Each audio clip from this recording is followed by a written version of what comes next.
L'unique bonheur sur terre, c'est de s'appliquer à trouver délicieuse la part que Jésus nous donne. Sainte Thérèse de l'Enfant Jésus.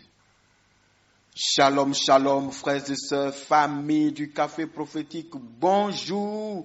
Je suis heureux de vous retrouver aujourd'hui, mardi 21 janvier 2025. Nous sommes à notre rendez-vous du matin au Café Prophétique. Je suis votre frère, Todd Eli, frère du Christ, Fils de Dieu le Père dans le Fils unique, Jésus-Christ, apôtre de l'Évangile. Mettons-nous en présence du Seigneur, adorons son Saint-Nom. Au nom du Père et du Fils et du Saint-Esprit. Amen. Gloire à Jésus, le maître du temps et des circonstances. Jésus, je te prie. Jésus, je te cherche. Jésus, je te veux. Sois le roi de mon cœur. Sois le roi de ma vie. Je te loue, je t'adore, je te célèbre. Adonai, ce matin nous nous prosternons, reconnaissant que tu es Dieu. Debout sur ton trône, Seigneur, tu décides, et ce que tu décides arrive. Merci d'être notre Dieu et de marcher devant nous et de tout disposer en notre faveur. Ô Emmanuel, Dieu avec nous. Si tu es avec nous, qui peut être contre nous? Si tu nous bénis, qui peut nous maudire? Si tu nous élèves, qui peut nous rabaisser?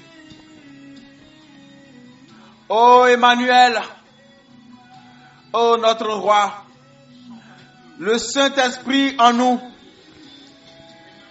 nous t'adorons ce matin. Nous te louons, nous t'élèvons, notre Emmanuel. Merci pour ce jour nouveau. Merci pour la santé et pour la vie. Merci pour tout ce que ton amour a prévu comme bénédiction, comme grâce et faveur pour nous enrichir aujourd'hui. Merci pour les hommes que tu mets sur notre chemin, les circonstances que tu fais concourir à notre avantage. Emmanuel, je sais que tu es là. Peu importe ce que les hommes disent et peu importe ce qu'ils font, tu es là, Seigneur. Je te reconnais comme étant dans ma vie, présent dans ma vie. J'ai confiance en toi et je sais que ta présence dans ma vie produit des exploits. Merci Jésus. Merci Jésus. Je sais que tu es là.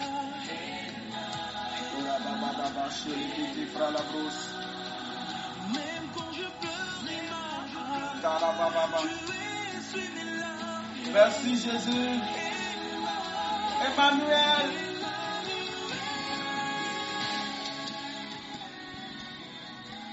Korabala shedeo seventa babros.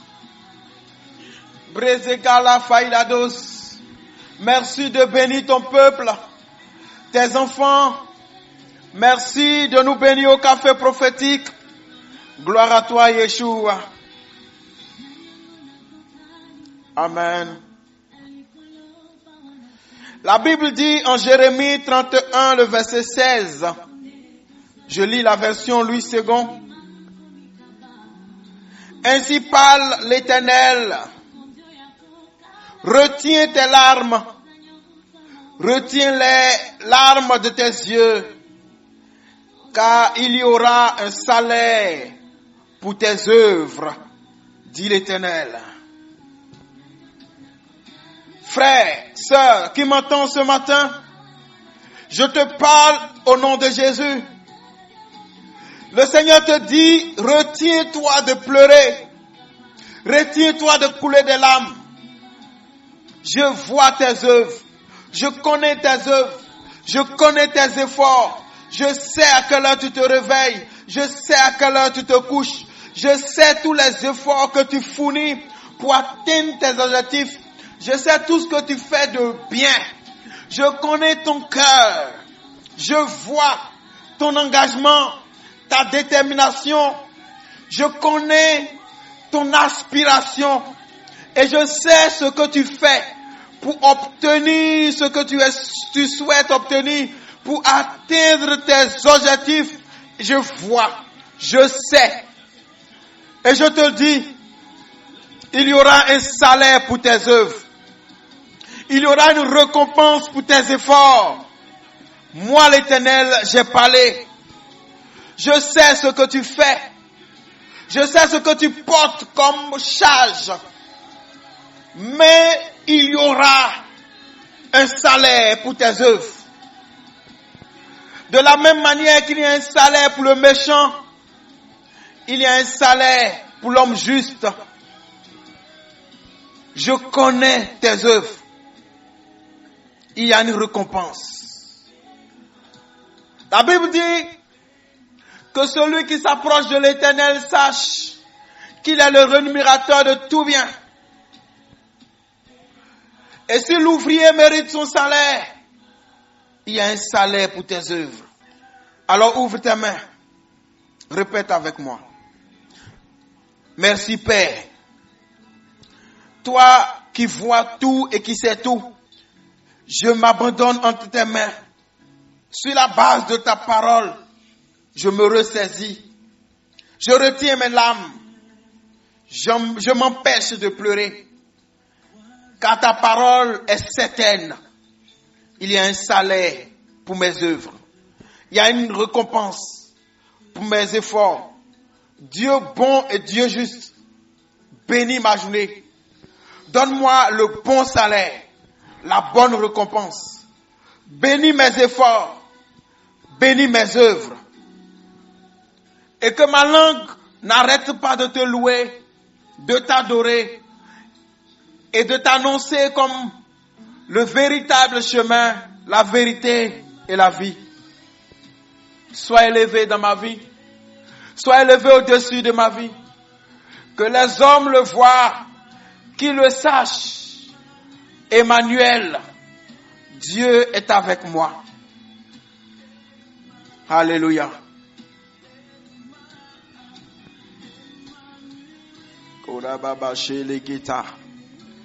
Emmanuel, Arabos Keleros. Merci Seigneur. Une ville située sur une montagne ne peut pas être cachée. Voici la parole que le Seigneur me donne. Tes œuvres seront vues. Tes efforts seront vus. Et on finira par les reconnaître. On finira par les reconnaître. On ne peut pas les cacher pendant longtemps. On finira par les reconnaître. On finira par les reconnaître. Que Dieu te bénisse.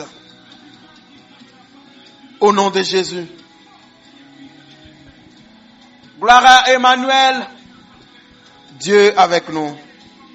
Alléluia. Que Dieu vous bénisse. Alors je veux répondre rapidement à deux questions. Une question qui m'a été adressée. Je veux comprendre 1 Corinthiens 15, verset 45. 1 Corinthiens 15, verset 45 qu'on a lu hier. Pardon. 1 Corinthiens 15 qu'on a lu hier. Mais le verset 45 parle de l'ancien Adam et le nouvel Adam. Le nouvel Adam qui apporte la vie. En fait, j'expliquais à la sœur que le premier Adam et le nouvel Adam. Le premier Adam, c'est Adam. La personne Adam dans la Bible. Qui, par sa faute, par son péché, avec Ève, ont ouvert la porte à la mort. Et la mort est rentrée dans le monde. Le nouvel Adam, c'est Jésus-Christ de Nazareth. Par son obéissance jusqu'au bout, il a offert la porte à la vie. Et désormais, à cause du nouvel Adam, qui est Jésus-Christ, nous avons la vie en Dieu. Ça, c'est la première question. La deuxième question, c'est 1 Corinthiens 14, versets 34 et 35, où on nous parlait des femmes qui doivent pas prendre la parole dans l'assemblée. Voilà, vous comprenez? Alors je disais, il faut savoir qu'un texte se comprend et s'explique selon son contexte. C'est un homme qui s'adresse à un peuple. Un peuple avec une mentalité, une culture, une tradition, mais à une époque donnée. Paul parlait aux Juifs à une époque, il y a 2000 ans de cela, aujourd'hui. Dans leur mentalité d'alors, la femme n'était pas considérée, la femme ne prenait pas la parole. La femme devait être derrière, comme dans d'autres religions. Et si la femme ne comprend pas quelque chose, elle doit poser la question à son mari à la maison. Et son mari va lui expliquer. Si le mari ne peut pas expliquer, à la prochaine rencontre à la synagogue, lui va poser la question pour sa femme. D'ailleurs, vous comprendrez la mentalité quand vous allez lire Matthieu 14, verset 21, où on nous fait comprendre que Jésus a nourri 5000 hommes, en précisant sans compter les femmes et les enfants. Ça veut dire qu'à l'époque, selon l'histoire, selon le contexte, les femmes étaient toujours mises en veille. Un peu comme à une certaine période aux États-Unis, les femmes n'avaient pas le droit de voter. Mais aujourd'hui, les femmes votent. Jusqu'à il y a quelque temps encore, il y avait une femme candidate à la présidentielle qui n'a pas gagné à la fin. Mais elle était quand même vice-présidente des États-Unis. Vous comprenez? Si je veux vous donner quelques noms de servantes de Dieu, on pourra peut-être parler de la sœur Bridge McKenna, cette religieuse irlandaise, oratrice, prédicatrice, enseignante de la parole de Dieu, qui a écrit beaucoup de livres. L'un de ses livres que je peux citer facilement ici, c'est La puissance des sacrements. Il y a aussi La puissance de la prière. Beaucoup de livres qu'elle a écrits. Et c'est une religieuse qui est beaucoup invitée pour des conférences. Elle prêche, elle enseigne et le Saint-Esprit agit avec elle. Alléluia. Je peux vous parler de Kathy Gallagher. Je peux vous parler de Catherine Kuhlman, qui est l'une des femmes de pointe quand on veut parler du ministère des femmes. On ne connaît pas beaucoup de femmes qui ont exercé à la dimension de Catherine Kuhlman, avec toutes les guérisons, les miracles et la grande intimité qu'il y avait entre elle et le Saint-Esprit. Si le Saint-Esprit n'était pas d'accord, pourquoi toutes ces prédications ont été remplies d'Esprit Saint? Toutes les conférences de Catherine Kuhlman remplies d'Esprit Saint. Regardez tous les livres de Catherine Kuhlman. Dieu travaille avec les femmes. Je peux vous citer Joyce Meyer et beaucoup d'autres femmes. Alors aujourd'hui, prions que Dieu donne beaucoup de servantes de Dieu, prophétesses, évangélistes, pasteurs, tout ce que vous voulez, bergères, parce que nous avons besoin d'elles. Et d'ailleurs, le Saint-Esprit met dans mon cœur, quand Jésus est ressuscité, la première à qui il a donné une commission, il a dit, va dire à mes frères que je suis ressuscité, c'est une femme. Et l'Église appelle cette femme-là l'apôtre des apôtres. Parce que c'est elle la première à être envoyée vers les apôtres avant que les apôtres aillent vers les autres. Donc la femme a sa place dans l'église de Jésus-Christ de Nazareth. Elle s'appelle Marie-Madeleine, Marie de Magdala. Alors que Dieu vous bénisse, je vais m'arrêter là pour aujourd'hui. Je bénis le nom du Seigneur pour nos frères et nos sœurs qui nous soutiennent. Je suis ému de voir des frères et des sœurs de différentes obédiences religieuses nous soutenir, des musulmans, des chrétiens, de différentes dénominations, des frères et sœurs d'ici, d'ailleurs, d'autres continents. Que Dieu vous bénisse, que Dieu vous garde. Je veux m'arrêter ici. Que Dieu vous bénisse. Excellente journée. Et avec la grâce de Dieu, rendez-vous ce soir.